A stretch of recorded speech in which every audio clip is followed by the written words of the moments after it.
The Horus Heresy. When I started with the Heresy back when version 2 came out, I stood for a problem. Which legion?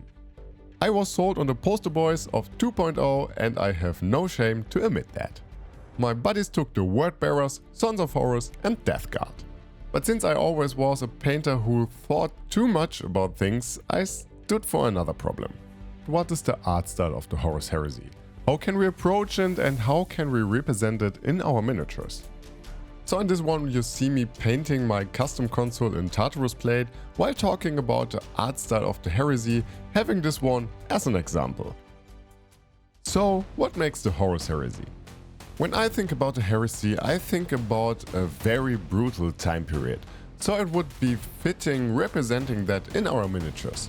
Weathering them down, metallics showing through, using shades and oils. But we also want to cover the glory and heroic traits of the Astartes. And an overall somehow realistic look. Even though we all know it's high fiction, we want it to read as real. We want to capture the moment of combat, the desperation, the betrayals. Simply, it is a really dark time. And by the way, if you want to recreate the scheme, the infos will be blended in as usual. I like to have some twists in my paint schemes, so with my Imperial Fists I tried something different. Not only have I a more or less metallic look with a hint of yellow, but I also have the contrast, which is basically black and white. While you see me slapping on some silver metallic tones, I can get right into the matter.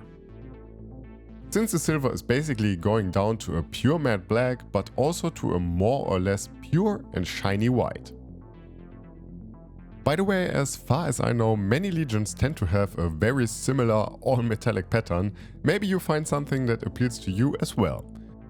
Just to name a few, the Word Bearers, the Blood Angels, Death Guard or Desk Riders in this case, are very similar as well.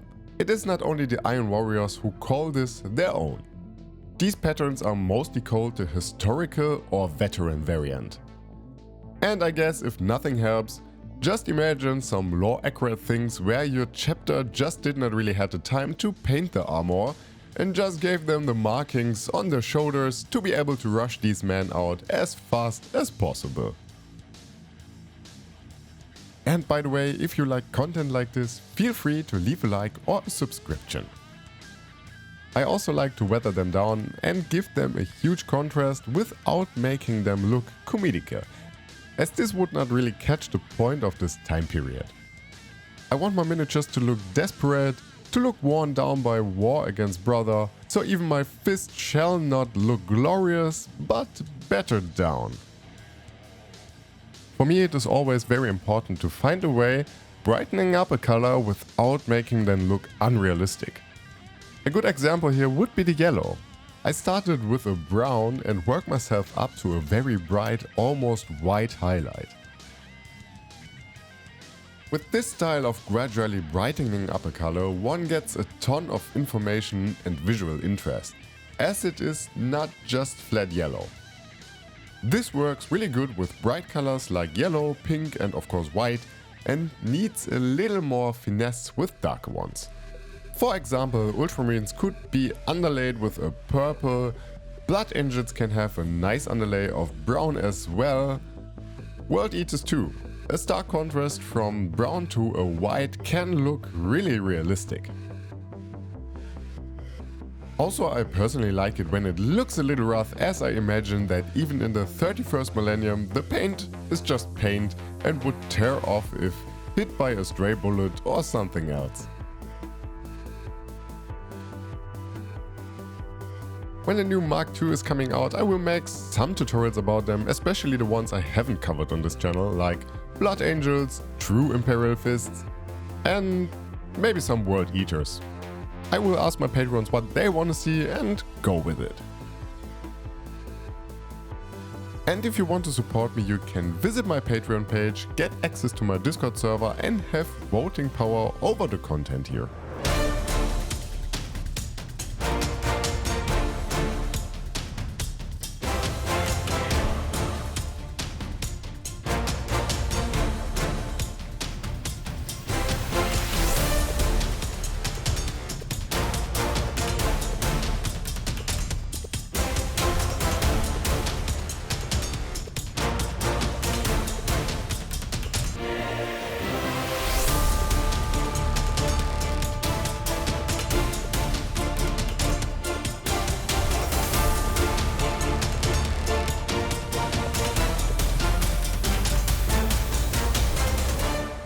Another important aspect I haven't really dipped my toes into are pigments. So if you know any easy to engage, easy beginner friendly pigments, please let me know.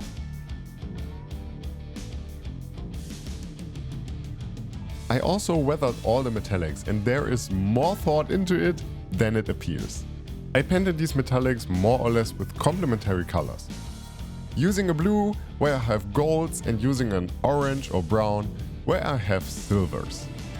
For those who don't know what I'm speaking of, with metallics it's a little harder to read, but also these tend to lean towards a non-metallic color. So very broad. This Pro Acryl Silver is very close to a light blue or bluish grey, maybe something like Fenrisian grey or Fenrisian grey. And golds and bronze tend to be very close to oranges and browns. Another very important aspect for me was OSL. So I painted OSLs on every light emitting source, like the eye lenses of the helmets as well as the headlights of the tanks and other vehicles.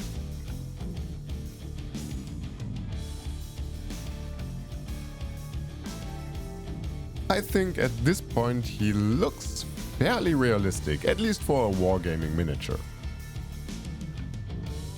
Using an orangey tone here like Wild Rider Red to indicate rust for the silvery parts.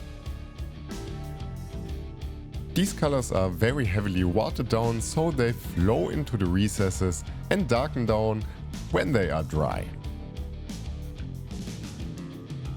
And to round everything up here, we just give the gun some muzzle burn with some purples and blues and edge highlight the trims with a very bright gold.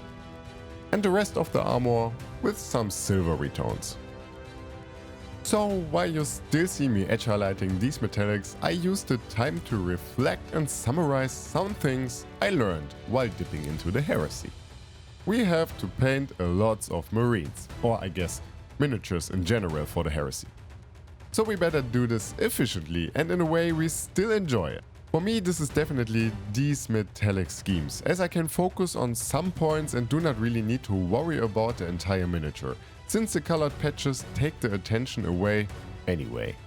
I also learned doing these quick blue sci-fi-like tabletop ready OSLs, and I will drop a video about this very soon as well. And I once again realized that for me painting is not always about neatness, but colors and contrast. I cannot really help it, but I do feel at home with these stippling and wet blending techniques. And I am pretty happy to see that these techniques are working within the borders of the Heresy as well. So I hope you liked this little bit of a different tutorial and the thoughts behind some of these steps. If you did, I would love to encourage you to leave a like or a subscription, and we are going to see each other in the next one.